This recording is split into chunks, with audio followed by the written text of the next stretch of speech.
Midwest Whitetail is brought to you by Realtree, Hoyt Archery, Muddy Outdoors, Fuse Accessories, Frigid Forage, Trophy Rock, Scentmaster, Cabela's, Rocket Broadheads, TrailCamPro.com, Bloodsport Arrows, Redneck Hunting Blinds, Scentlock, Scott Archery, Yeti Coolers, and Nikon. Welcome to Midwest Whitetail. On this week's episode, we've got a lot of action for you from earlier in the rut. We've got a hunt from Chad Lathrop that took place last week, and it was coming out of the tail end of the rut, deer coming into the feeding patterns, and Chad kills a really good buck.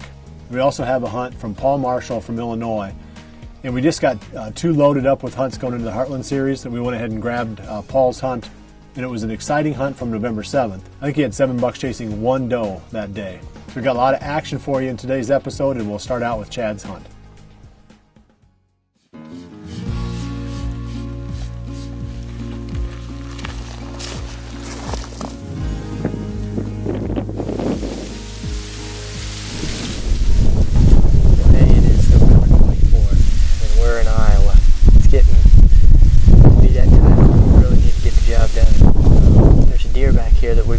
All year. He's a 6x5 VS split G2.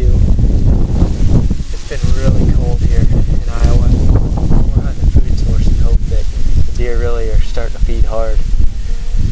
I'd say it's in the low 20s for a high today, so it's going to be a cold sit, but it's all going to be worth it if we see that deer. It's pretty exciting, and we'll see what happens tonight.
Alright.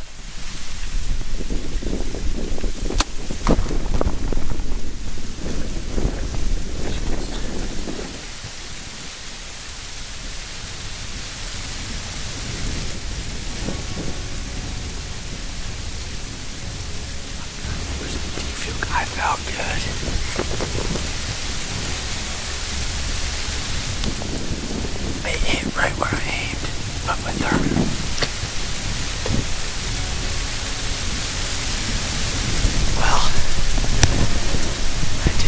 Shot a pretty good buck. Man, is it cold out here. Doing all I can to get the words out, but it's a really good deer. Very excited right now. And it's about 4:15. We've been out here since 1 o'clock, so we've toughed it out. Man, it feels great to get a shot off. I feel like the shot was good. We're gonna get down and go back to the truck, see exactly where we hit him, and then go from there. We feel like that's the safest bet. We kind of lost him in the brush going away, so we'll see what happens on Pond Man.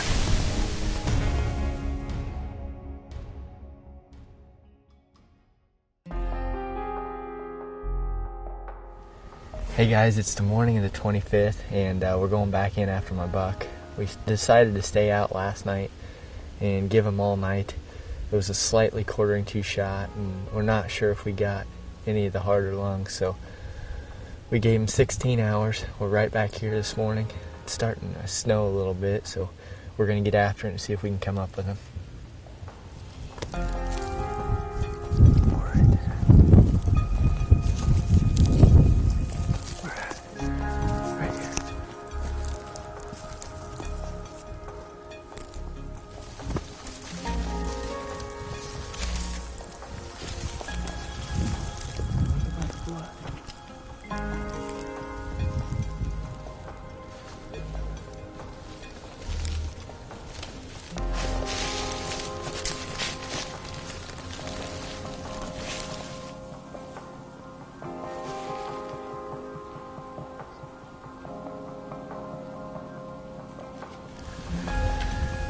Well, we have tracked him about 200 yards, and he's bedded 3 times so far. We don't have real good blood, but we're hoping that he's hurt pretty good. We're assuming it's a liver shot, so we're gonna keep creeping forward.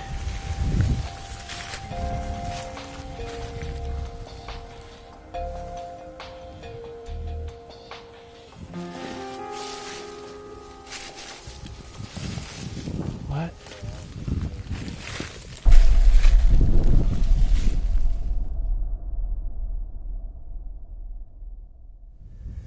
Well, hey guys, it is the 28th now, and it's been quite the road on recovering this deer.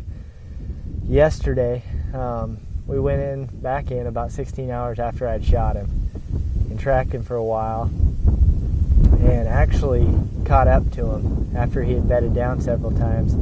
We got a good look at him, but he was still alive. Well, we watched him bed and knew where he was, so we decided to back out and come back out here today. Mikey and I have been walking, searching for most of the day now. It's kind of getting down to that last final drive. It's been quite the deal, but you know, it's our duty to do what we can to find the deer. So we're just gonna keep at it and see what happens.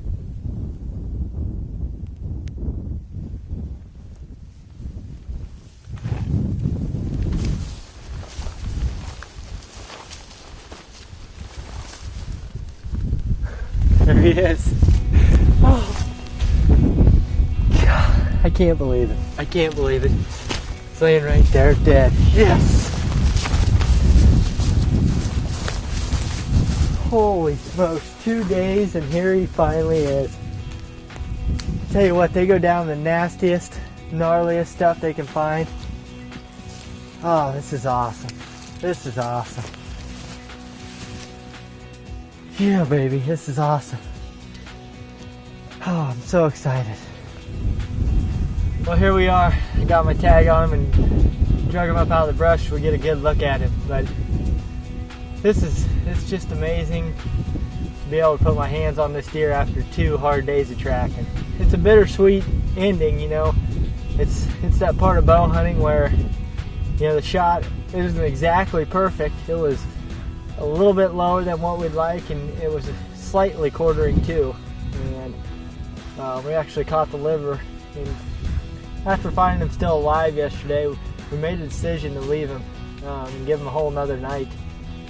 And that was the big lesson for me, is, you know, give him time and, you know, let it work its way, because if we would have pushed this deer, you know, and kept bumping him or whatever it may have been, we probably wouldn't have recovered him. But we gave him plenty of time, and that's the big lesson that I learned, and it's a great way to end the season, and I can't be more happier. This is a deer we've been after all year.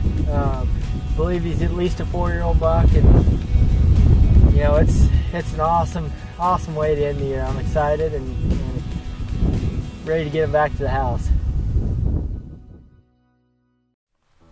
Chad hit that buck low in the liver, and it looks good when you're watching it on the playback on video, but when he gutted the buck, he found the exact wound and figured out what happened. This buck stayed alive for more than 24 hours, which is really not typical for a liver hit. Normally on a liver hit, 3 to 4 hours and the deer's dead. I've always felt like you wait 3 hours and you start tracking, but I'm gonna have to start rethinking it after seeing this. And then also a friend of mine told me a story about a buck that he killed this past season. And it was another liver hit. He just had one broadhead blade catch the liver, and then the other two blades kind of slipped past the liver. And that was also low liver, and it took that deer 53 hours to die. And he knows that because he had to go back for 2 different days trailing this deer and looking for it, and finally found it alive 53 hours later. So it's just something to keep in mind. Conventional wisdom would tell you that 3 or 4 hours later you've got a dead deer with a liver hit. But when it's low, as it was in this case, and then also in the case of my friend's buck, it can take an awful lot longer. So you want to play that a little bit more carefully. I know it definitely is going to change the way that I approach some of these shots. With Chad's buck in the back of the truck, we're going to move on to Paul Marshall's hunt from Northern Illinois.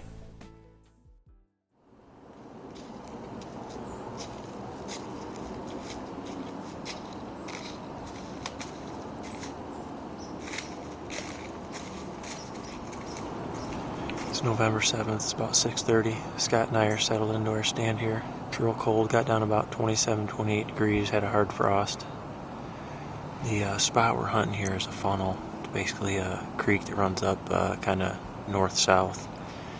We have a big bedding area at the south end of it, and then way over to the west on the other property there's a big bedding area. But these bucks, what they do is they walk along the edge of this creek line here, checking for does in here and whatnot. There's a lot of scrapes along the edge here, so we're after a couple different bucks. The main buck we're after is Junior, which we haven't got a picture of since June, so we're not sure if he's still around. But the other night when we hunted here, there's a lot of activity right past the stand. There was a big old mature eight-pointer, real long main beams. Scott and I think he's at least 4.5, if not 5.5. So if he comes by, we'll probably take a poke at him. It should be a good day. We're set to set all day.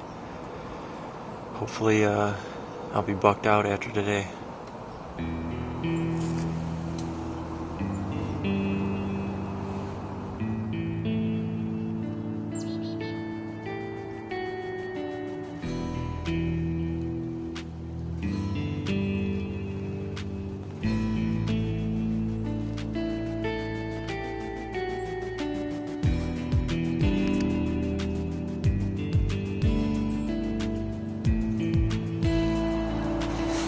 .45. Morning hasn't been actually too bad. We had a doe come right through at first light, and then there was a doe and a small buck across the field, and then we had another doe over here, and then there was 3 bucks chasing her around.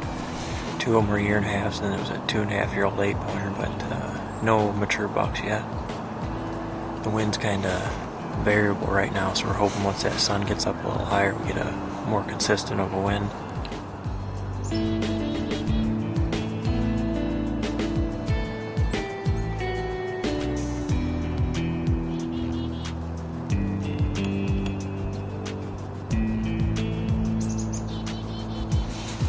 It's 10:15. We just had a small buck chase a doe through here.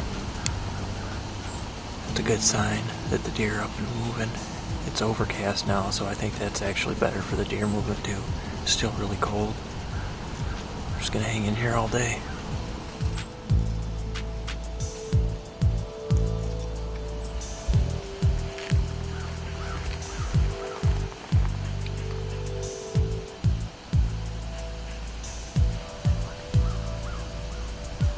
I think it's around noon, maybe 12:30, I'm not sure, but we got some nice bucks over here. We got 2 big 8-pointers with a hot doe and a couple smaller bucks. The one to taller rack to 8-pointers kind of tending her, and he's chasing the other ones off, so it should get good here in a minute. Hopefully they'll come over here and we can get a better look at them.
Game over.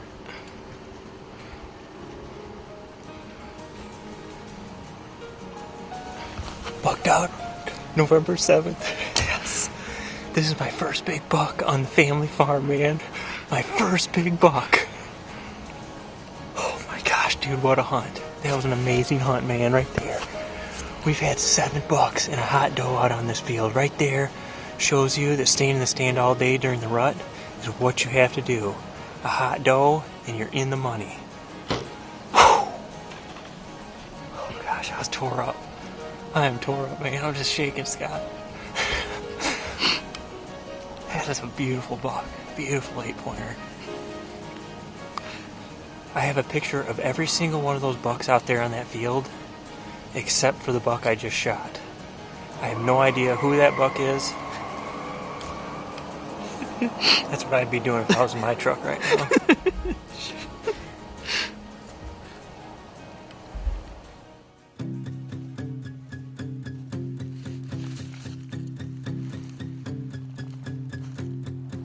Well, here we are, folks. He probably went about, I don't know, 80, 100 yards, and funny thing is, once we got up to him, I immediately recognized this buck. It's a buck I called the teardrop buck because his brow tines kind of made the shape of a teardrop. I only have one picture of this deer, and it was back in the middle of June, and he was with a buck that I called Junior, which was the other buck I was after. And I have not seen him since June or got any pictures of him. But obviously he's still around. This is a huge mature buck. His buck's probably 5.5 years old.